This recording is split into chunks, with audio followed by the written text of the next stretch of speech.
आज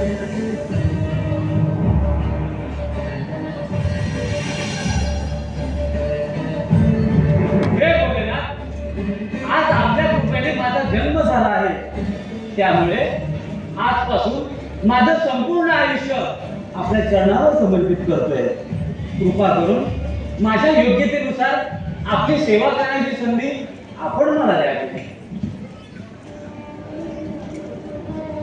तुझा जन्म भस्मासूर झाला आहे, यामुळे हे सारे विश्व तुला भस्मासूर या नावाने ओळखे. तुला जर माझी सेवा करायची मनापासून इच्छा असेल तर भस्मासुरा रोज पहाटे नवीन चिताभस्म आणून देण्याची जबाबदारी तुझी. जशी आज्ञा प्रभू, मी आपणास रोज नवीन चिताभस्म घेऊन येईन.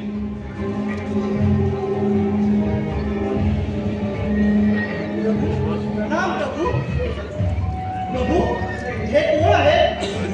हा भस्मासूर रोज मला नवीन चिताभस्म आणून देण्यासाठी मी याची निर्मिती केली आहे. यापुढे तो तुमच्यासोबत इथेच राहील. कशी आज्ञा प्रभू? मी पार्वती सोबत विहार करण्यासाठी जात आहे. तुम्ही या राज्याची स्थिती आणि परिसराची माहिती करून द्या. कशी आज्ञा प्रभू?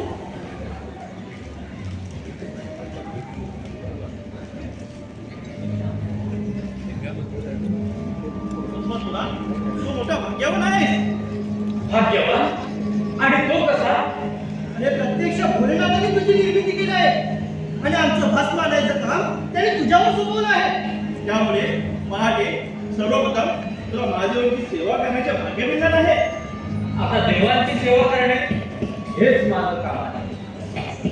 चल, तुला तुझ्या कामाची आणि या संपूर्ण परिसराची माहिती करून देतो. चला तर. चल.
तेव्हा सर्वांशी मिळून मिसळून वागायचा.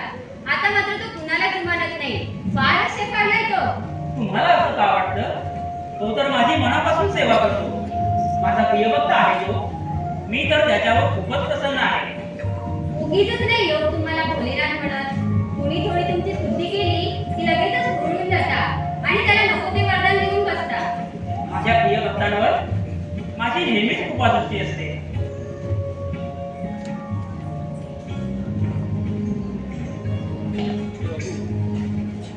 हा पहा माझा प्रियभक्त.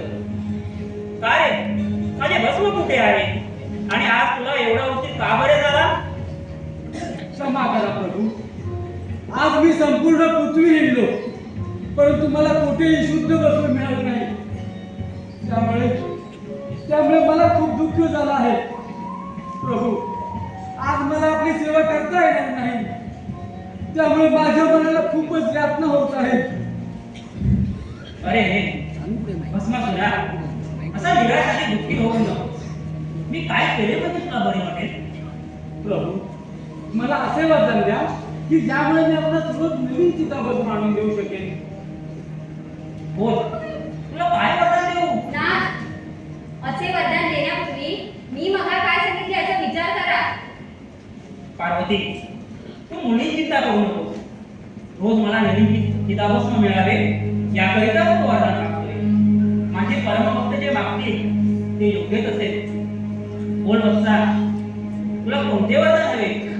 प्रभू, आज पहाटे आपणास चिताभस्म आणून देण्याचा माझा नेम चुकला, त्यामुळे मला खूप दुःख झालं आहे. माझा हा नेम कधीही चुकू नये असं मला वाटतं. त्याकरिता मी ज्याच्या डोक्यावर हात ठेवेन त्याचं त्या क्षणी भस्म होईल असं मला वरदान द्या. म्हणजे ते भस्म आपल्या चरणावर मला त्वरित अर्पण करता येईल आणि आपली सेवा मला निरंतर करता येईल. माझ्या सेवेत आजच्यासारखा खंड पडणार नाही. ना, असे वरदान देण्यापूर्वी आपण नीट विचार करावा असे मला वाटते. माते, देवांची सेवा निरंतर करता यावी याकरिता मी हे वरदान मागितलंय. माते, यामध्ये माझा कोणताही स्वार्थ नाही. भस्मासुरा, तू माझा प्रियभक्त आहेस. आजपर्यंत तू माझी निस्वार्थपणे सेवा केली आहेस. तुझ्या या सेवेत खंड पडू नये याकरिता आजपासून तू ज्याच्या मस्तकावर तुझे हात ठेवशील त्याचे त्वरित भस्म होईल असे मी तुला वरदान देतो. तथास्तु.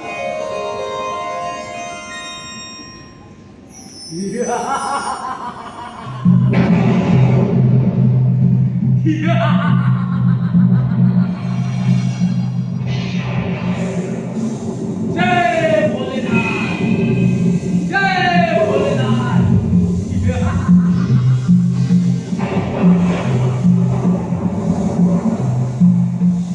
धन्य झालं, धन्य झालं. मी आता लगेचच जाऊन आपल्यास नवीन चिताभस्म घेऊन येतो. आज्ञा असावी. जा वत्सा, तुझे कल्याण होईल. जय भोलेनाथ,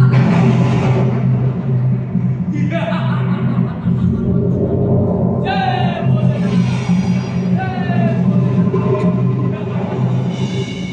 ना, आपण हे काय केलं? आता मला रोजच नवीन भस्म मिळेल. अहो, आधीच मरकट, त्यात मद्य प्यायला. असंच झालं आहे. माकडाच्या हातात आपणच अग्नी दिलात. आता तो सारे विश्वच भस्म करून टाकेल. तू उगीच चिंता करतेस. असं काहीही होणार नाही. तू असे काही करण्याची हिंमतच करणार नाही. आपल्या नावाप्रमाणेच आपण भोळे आहात. त्याने लावलेल्या आगीची धग जेव्हा आपल्यापर्यंत येऊन पोहोचेल तेव्हाच आपल्याला कळेल. पार्वती, तू व्यर्थ चिंता करू नकोस. माझ्या म्हणण्याचा प्रत्यय आपणास लवकरच येईल. तो येईल तेव्हा पाहता येईल. आतापासूनच त्याची चिंता करण्याची गरज नाही. तुम्हा बायकांचा स्वभाव शंकेवर असतो. तुम्हा पुरुषांची नेहमीची सवय झाली सारा दोष आम्हा निष्पाप स्त्रियांवर ढकलायची. बरं बरं, ठीक आहे. आपण नंदीकडे जाऊया. त्याने काय केलं ते पाहायला हवं. चला आता. चल चल.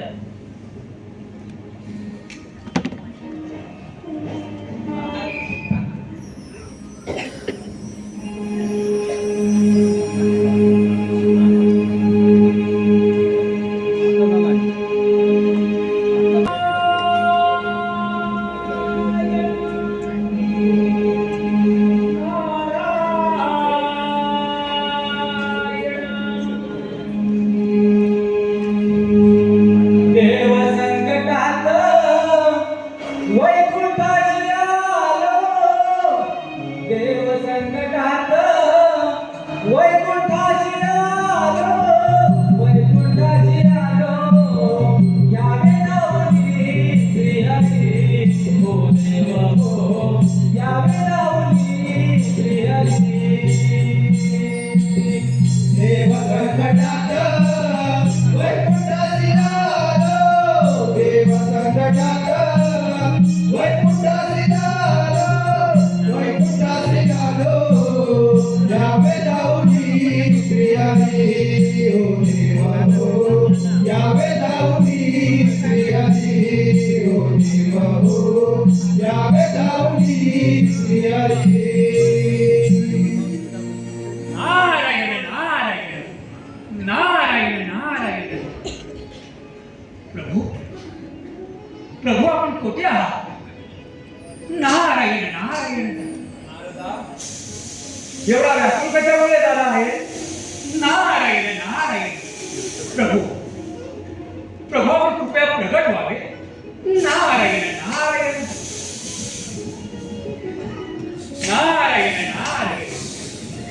बोल नारदा, काय झाले? प्रभू, आपल्याला साऱ्या काही ज्ञापासून देखील आपण माझी थट्टा करताय ना? नारायण नारायण. अरे पण काय झालंय ते सांगशील का?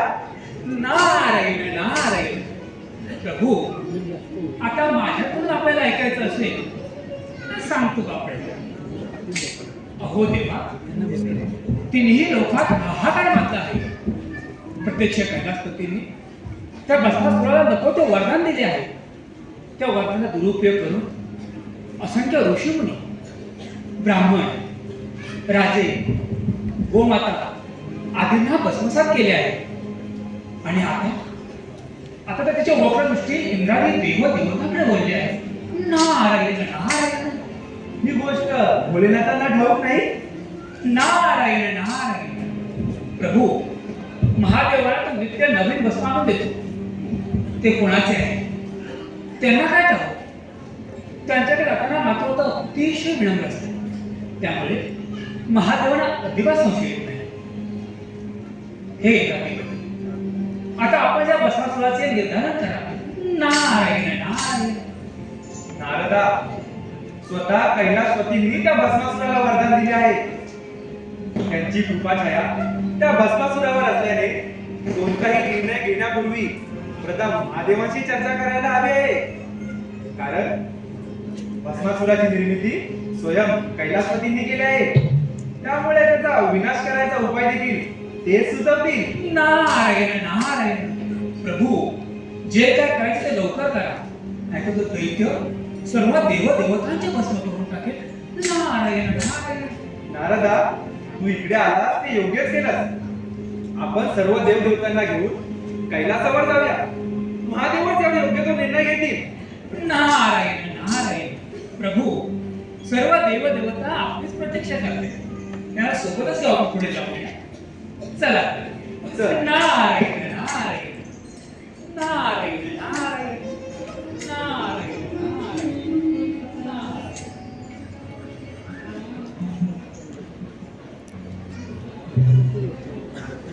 अरे कधी कोणते डोक्यावर हात ठेवी आणि त्याचा भस्म करून टाकेल, काही सांगता येत नाही. अरे मी तर त्याच्यापासून हा काम करतो बघ बाबा. अरे भस्मासुराने भोलेनाथाची मर्जी संपादन केले, त्यामुळे त्याची मर्जी आपल्याला सांभाळावी लागते. अरे न सांभाळून सांगतो कोणाला? अरे महादेवानी त्याला वरदान कसं दिलंय की त्याचं कोणीही काही वागणं करू शकत नाही. नंदी, वीरभद्र अगदी सगळे त्याला घाबरतात, त्याच्यापासून दूर राहतात. अरे न जाणे त्याने बोलता बोलता जर कोणाच्या डोक्यावर हात ठेवला ना तर संपलाच अवतार बघ. आता कोणीतरी अवतारात घ्यायला हवाय त्या भस्मासुराला संपवायला. होय.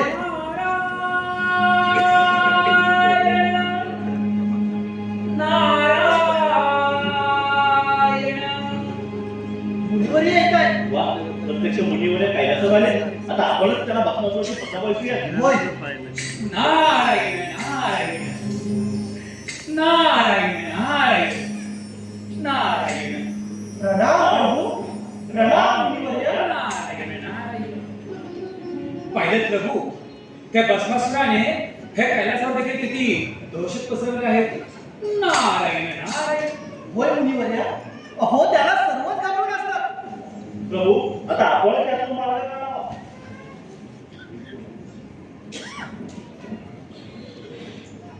जय जय भोलेनाथ. नारदा, आज सर्वजण एकत्रित या कैलासावर आला, म्हणजे नक्कीच काहीतरी महाभयंकर संकट ओढावलेलं दिसतंय. महादेवा, संकटाचे मूळ कैलासावर आहे. त्यामुळे सर्व देवदेवतांसमवेत आम्ही कैलासावर आलो आहोत. या कैलासावर तुम्हा सर्वांचे स्वागतच आहे. पण संकटाचे मूळ या कैलासावर आहे याचा अर्थ नाही की समजलो. नारायण नारायण. भोलेनाथा, आपल्या प्रिय भक्त भस्मासुराने साऱ्या त्रिखंडात हाहाकार माजवला आहे. आपण दिलेल्या वरदानाने उन्मत्त होऊन आजपर्यंत 56 राज्ये, कित्येक ऋषीमुनी, ब्राह्मण, गोमाता आणि असंख्य मानवांना भस्मसात केले आहे. आणि आता तर त्याला स्वर्गाचे राज्य आले आहे. त्यामुळे तो सर्व देव देवतांच्या मागे लागला आहे. नारायण नारायण. भोलेनाथ, आपले वरदान हे इतरांना शाप ठरले आहे. सर्व ऋषीमुनी आणि जनता त्या भयंकर दैत्याच्या भीतीने लपून बसले आहे. अहो हो एवढंच नव्हे तर आपण देखील त्या भस्मासुरापासून सुरक्षित नाही. नारायण नारायण. तरी मी आपल्याला सांगत होते की असे वरदान त्या दैत्याला देऊ नका, पण आपण माझे ऐकलेच नाही. या दुर्जनाची ही हिंमत, मला वाटतं त्याचं मरण जवळ आलंय.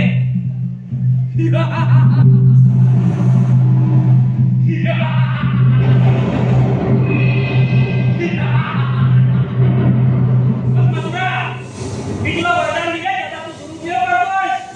तू सर्व सृष्टीचा नाश करतोय आणि या सृष्टीची तुला मुळीच चांगली नाही असं दिसते. ए भस्माया, आता सर्वप्रथम तुझं सर्व करून टाकतो आणि तुझ्यासारख्याला एवढी सुंदर बायको हवी कशाला? त्यापेक्षा मला देऊन टाकतील. आणि तुम्ही माझ्या घराला घेऊन या घोसवड्याकडे आलात. आता सर्वप्रथम या घोसवड्याचाच भस्म घालतो आणि माझ्या अंगाला बसतो.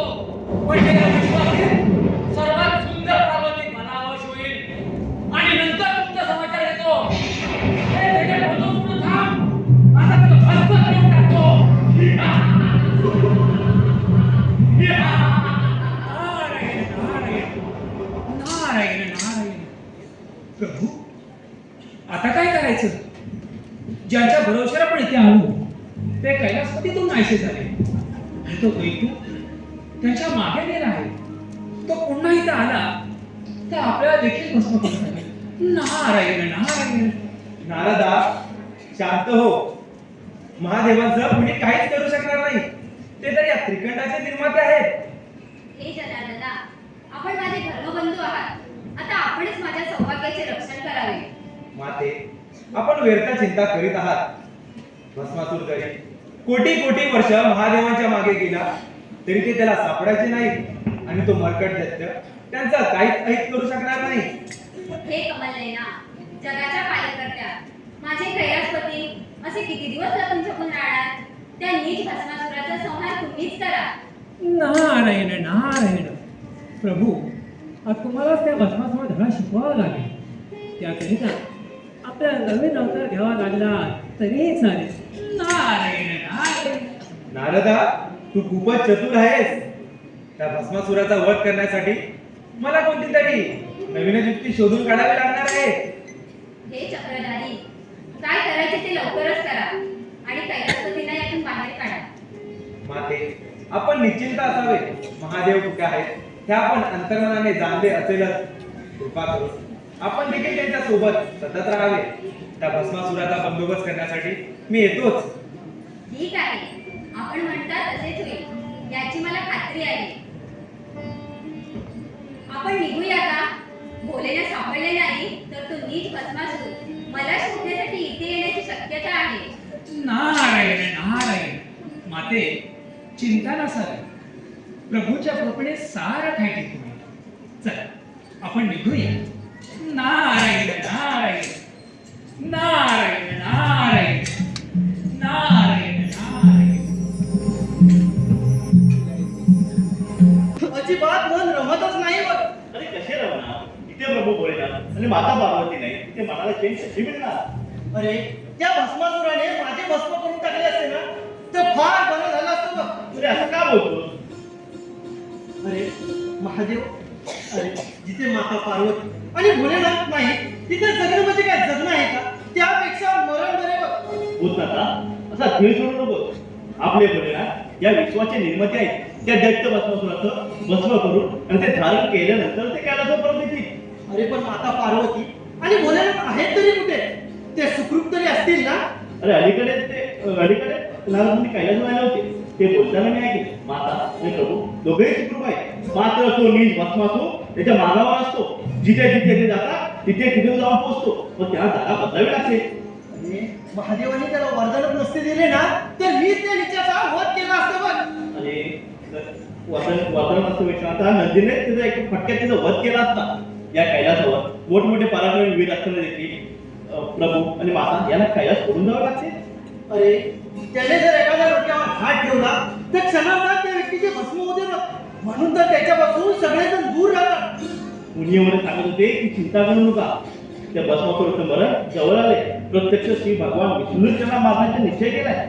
वा वा, आता श्री विष्णूंच्या हातून त्या नीच दैत्य भस्मासुराला कोणी वाचवू शकणार नाही बघ.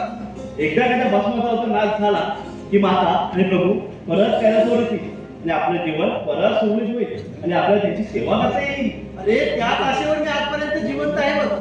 अरे त्यांची सेवा करणे हाच आपला धर्म.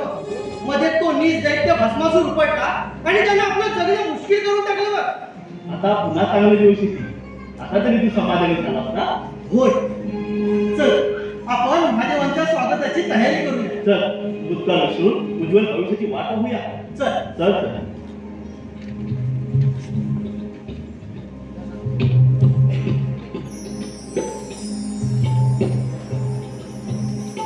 त्या भस्मासुराने पूर्ण पिछा पुरविलाय. जिथे जिथे जातोय तिथे तिथे तो येतोय. आपण कैलास सोडल्यास आज कित्येक दिवस झाले. अनेक भक्तांकडे पाहुणचार घेतला, मात्र तो दुर्जन अचानक पडतो आणि आपल्या प्रिय भक्तांकडून आपल्याला काढता पाय घ्यावा लागतो. नाथ, हे असे किती दिवस चालणार? आता थोडे दिवस. त्यांनी दैत्याच्या पापाचा घडा आता भरत आलाय. त्याचं मरण समीप येऊन ठेवलंय. नाथ, तुम्ही तो वर त्याला द्यायला नको होतात. मी आपणास बरोबरीने सांगत होते, पण आपण माझे ऐकलेच नाही. तुमच्या त्या वरदानामुळे आपल्यावर अशी वणवण फिरायची पाळी येऊन ठेपले. प्रिये, हे भोग आहे. प्रत्यक्ष देवांचा राजा इंद्र त्याला देखील ते चुकले नाही. पण तू आता मुळीच चिंता करू नकोस. चिंता चिंता करू नको तर काय करू? या वनात देखील तू नीच दैत्य येणार नाही याची काय खात्री? मृत्यू त्याच्या जवळ जाण्यापेक्षा तोच मृत्यूच्या दिशेने येतोय तर येऊ दे त्याला. पण आता त्या भस्मासुराच्या भीतीने वणवण भटकणे पुरे झाले. मी आता श्री विष्णूंचीच आराधना करते. त्यांनी मला आश्वस्त केले की सारं काही ठीक होईल म्हणून. ठीक आहे. आता श्रीहरी विष्णूंना बोलवायची वेळ झालीच आहे. मी देखील त्यांना भेटण्यास आतुर झालोय. हे कमलनयना, लक्ष्मीपती, जगाला वंद्य असणाऱ्या जनार्दना, कृपा करून प्रकट व्हा आणि आपल्या भगिनीवर आलेल्या या भस्मारूपी संकटाचे निवारण करा.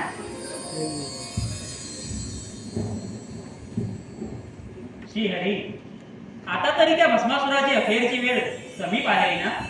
महादेवा, आपण तर सारे जाणतात. तो मूर्ख दैत्य क्षणाक्षणाने मृत्यूच्या समीप येत आहे. तो तर माझ्या मागावरच आहे. पण त्याला कुठे माहित आहे की तो स्वतःच्या कर्मानेच मरणार आहे? भोलेनाथ, आपण म्हणता तसेच होईल. आपण माते समावेत त्या वटवृक्षात अदृष्ट होऊन लपून बसा. मी त्या भस्मासुराला इथे घेऊनच येतो, म्हणजे आपल्याला देखील त्याची फजिती अनुभवता येईल. श्रीहरी, आपण काय करणार आहात? माते, ते जर तुम्हाला मी आता सांगितले तर त्यातील गंमत तुम्ही प्रत्यक्ष कशी अनुभवणार? पार्वती, थोडा धीर धर. श्रीहरीना वेळ दे. सर्व काही तुझ्या मनासारखेच होईल. महादेवा, जास्त वाट पाहावी लागणार नाही आपल्याला. येतो मी.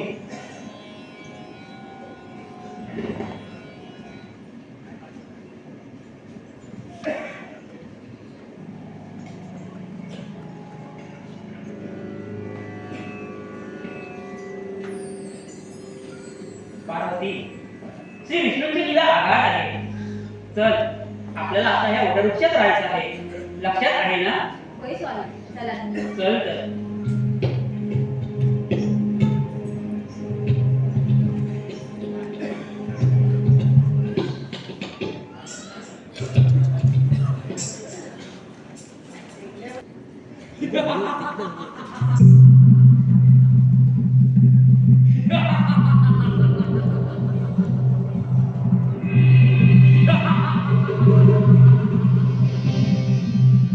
कुठे आहे? कुठे आहे तू फटका घोसवडा? तू या ठिकाणात कुठेही लपून बसलास तरी तुला शोधून काढून तुझा भस्म करणार आणि या त्रिखंडात सर्वात सुंदर असणारी पार्वती मिळवणार. गेले कित्येक दिवस मी तुला पाठलाग करतोय, पण तुला शोधून काढल्याशिवाय वस्तू बसणार नाही. असा किती दिवस लपून बसणार आहे? आता माझ्या हातून तुझं भस्म होण्यापासून तुला कुणीही वाचवू शकणार नाही. मला ठाऊक आहे सौंदर्यवती पार्वतीसह लपून बसला आहे. आता ह्या अरण्याचा तुझा अंत होईल. मग मी पार्वती सोबत विवाह करून स्वर्गावर स्वारी करणार आणि सर्व देवांना भस्म करून स्वर्गाचे राज्य मिळवणार. त्यानंतर वैकुंठात जाऊन त्या विष्णूचा भस्म करणार आणि सौंदर्यवती लक्ष्मीची प्राप्ती करणार. चल लवकर बाहेर पड, नाहीतर या अरण्याचा तुझा अंत करून टाकतो.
सुंदरी, सुंदरी, कोण आहेस तू?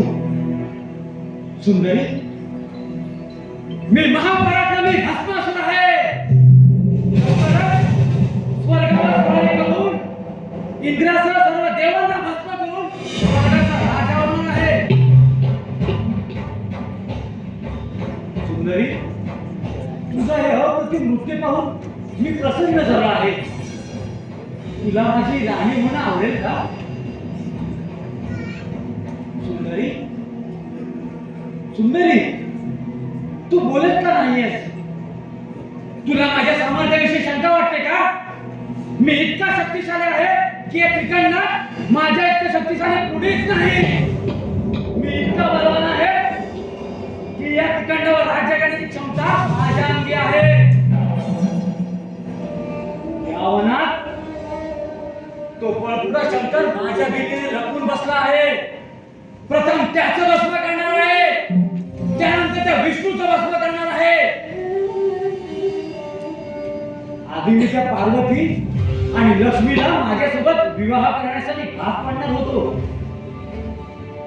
परंतु आता तुला पाहिल्यावर मी तुझ्याशी विवाह करण्याचं निश्चित केलं आहे. तू जर माझ्याशी विवाह केला तर मी तुला या तिकडण्याची राणी बनवेन आणि मी जर राजा असलो तरी जन्मभर तुझा दास म्हणून राहील. मी देखील आपल्यावर खुश झाले आहे. आपल्यासारखा महापराक्रमी आणि बलवान नरश्रेष्ठाशी विवाह करण्याची संधी मला मिळते म्हणजे मी माझे परमभाग्य समजते. पण माझ्या काही अटी आहेत, त्या तुम्हाला मान्य कराव्या लागतील. अटी मान्य तुझ्या सर्व अटी मला मान्य आहेत. जास्त वेळ न घालवता तुझ्या सर्व अटी मला सांग, त्या त्वरित पूर्ण करतो. आपल्यासारख्या त्रिखंडावर राज्य करू शकणारा महापराक्रमी पती मला मिळावा म्हणून मी आमच्या कुलस्वामींना नवस केला होता. केवळ त्यांच्या कृपेने मला आपली प्राप्ती होणार आहे. त्यामुळे सर्वप्रथम त्यांचा नवस फेडणे आवश्यक आहे. नवस? असा कोणता नवस केलायस तू? ते त्वरित सांग पाहू मला. मी जे आता जसे नृत्य केले तसं आपण दोघं मिळून कुलस्वामी पुढे करायचे व त्यांना प्रसन्न करून घ्यायचे. एकदा का कुलस्वामी प्रसन्न झाले की मी आपल्याला त्यांच्यासमोर वरवणा घालते आणि त्यामुळे आपला विवाह संपन्न होईल.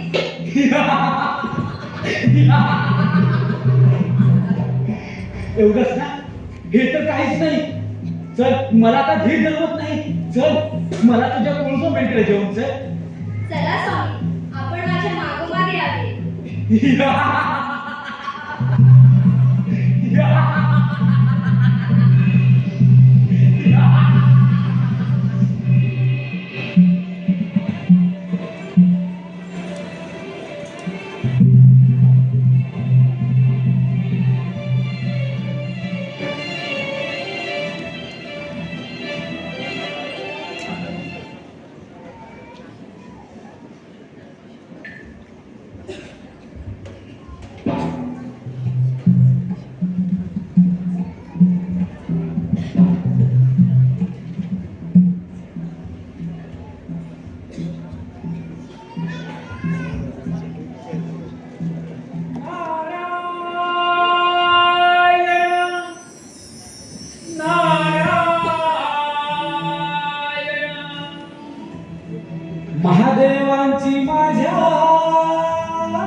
महादेवांची माझ्या श्रीहरींची माझ्या पाहण्यास आलो मी लीला, लीला, पाहण्यास आलो मी लीला, लीला, पाहण्यास आलो मी लीला.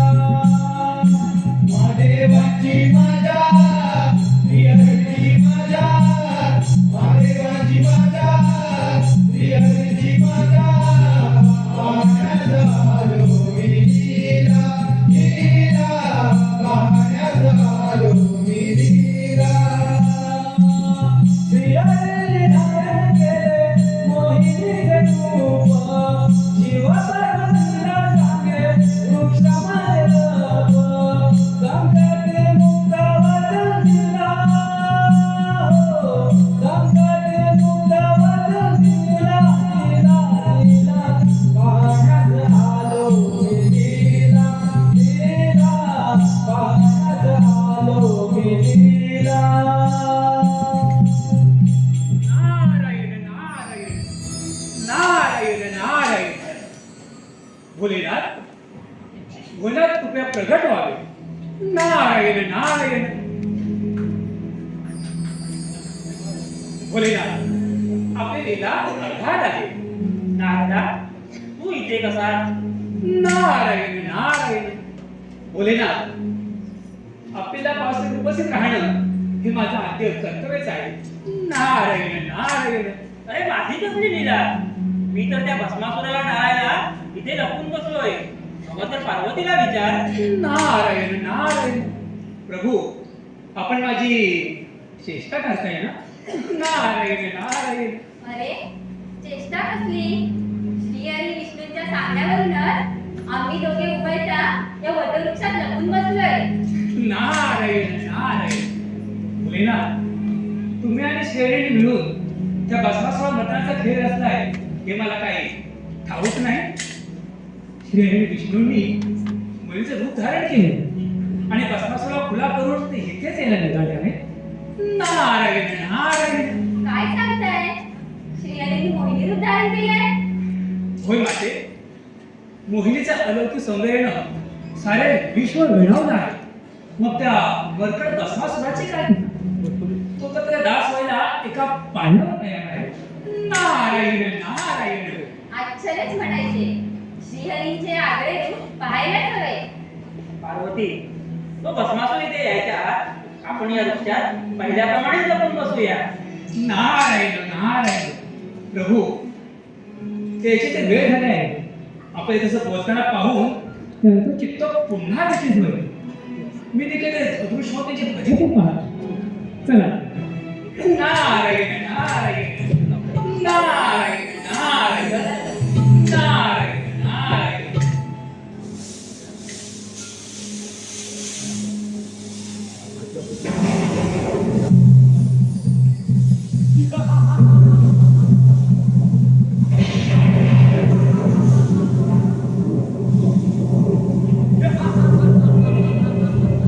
स्वामी, हा पहा मोठा वृक्ष.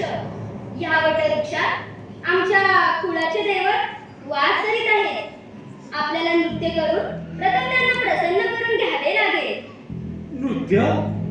पण मला तर नाचता येत नाही. अहो, मी शिकवेन ना. मी जसे हावभाव करेन तसे आपण देखील करावे. आमच्या देवताला आपले नृत्य आवडले तर ते तात्काळ आपले प्रसन्न होऊन आपल्या विवाहाला संमती देतील. आणि मग मी आपलीच आहे.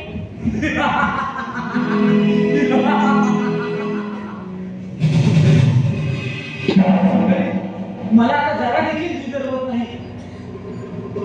जरा देखील जिगर होत नाही. तुझे प्राण कासा विचारले आहेत.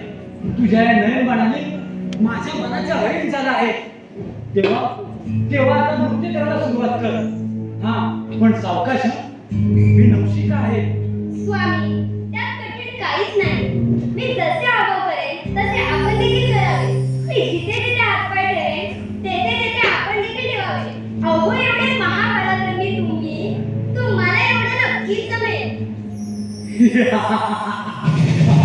आता तू म्हणतेस म्हणजे नक्कीच जमेल. चल, आता त्वरा कर आणि नृत्य करायला सुरुवात कर. चला, आपण तुम्ही तुमचे दोन्ही हात असे कमरेवर ठेवा. हे असे असे.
महादेवा श्रीहरी आपली लीला अनाथ आहे. श्रीहरी, आपल्या या मोहिनी रूपाने काही काळामध्ये भोलेनाथ देखील मोहित झाले होते. मला देखील आपल्या रूपाचा हेवा वाटला. मला माझ्या सौंदर्याचा खूप अभिमान होता. तो देखील नाहीसा झाला.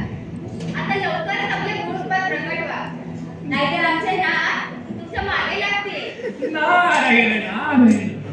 माते डोळ्यातच नव्हे तर स्वर्गातील साऱ्या अप्सरा, देवदेवता, गंधर्व, किन्नर सारे डोळे झाले.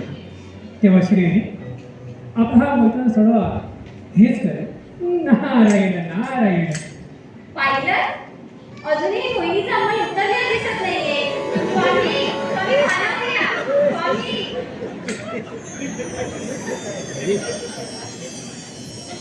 श्री हरी, तुमच्या या मोहिनी अवताराने मला देखील वेळ लावली.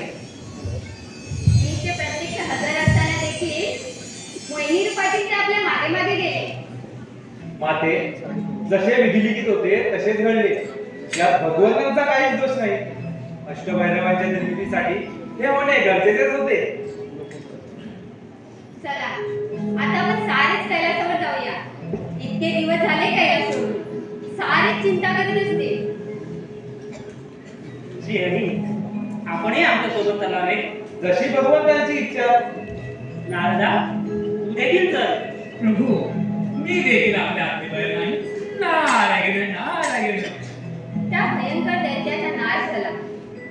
हा आता तुम्ही माझं जरा ऐकत जा, नाहीतर भोळेपणाने नको ते वर्णन देत बसाल. पार्वती, मी तर तुझ्या अर्ध्या वचनातच आहे. गोपी नाही श्री हरी. हो तर नारायण नारायण नारायण नारायण. शिवहरींची गाऊन लीला, शिवहरींची गाऊन लीला. धन्य प्रभू ते झाले, हो धन्य श्रीहरी झाले. मुखिया नाम प्रभूचे जागले, मुखिया नाम प्रभूचे जागले.